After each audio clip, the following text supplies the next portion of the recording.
Minister of Culture, Youth and Sports Charles Ramson had recently indicated that although the Mashramani activities have been scaled down due to the COVID-19 pandemic, the customary Mashramani singing competitions will be hosted virtually. In light of this, the ministry has announced that the Soca, Calypso and Chutney Monarch competitions will be held on March 27, while the Steel Pan competition will be held on March 29.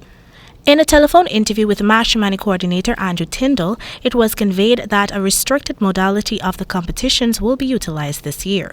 He explained that rather than utilizing the customary quarter, semi and finals format, an audition was held and 10 persons were chosen from each genre who will only compete in the final segment on March 27. Because of COVID and being able to host a number of people in one space at a time, we had to just have an audition process.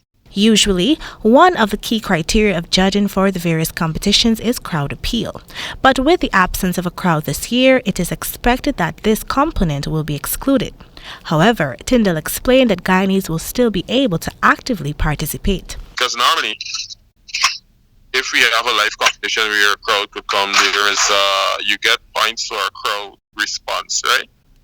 So because we don't have a crowd this year, the crowd is not going to be live in the venue and they're going to be virtual. We're still giving them an opportunity to participate. And to ensure compliance with the social distancing guidelines, one of the rules that will govern the virtual competition is that there will be a limit to the amount of persons competitors are allowed to bring on stage. In all the competitions, not just Soca Monarch, in all the competitions, people enhance their performance by the use of dancers and actors and so on. But because we're in the pandemic, we cannot allow an unlimited amount of persons. So persons will be allowed to have 4 additional persons on stage with them. As it relates to prizes for the competitors, Tyndall communicated that he is not privy to that information but assured that the winners will be adequately rewarded. He stated that while the pandemic has caused a number of prominent activities to be postponed or cancelled, the ministry has recognized that Guyana's creative industry is heavily dependent on these competitions. Some of the finalists in this year's competition are Diana Chapman, who will be competing in the senior Calypso competition with her song Time to Heal, Jada Harry, who will be competing in the junior Soca competition with her song COVID One Tech Macron, and Brandon Harden with his song We Belong.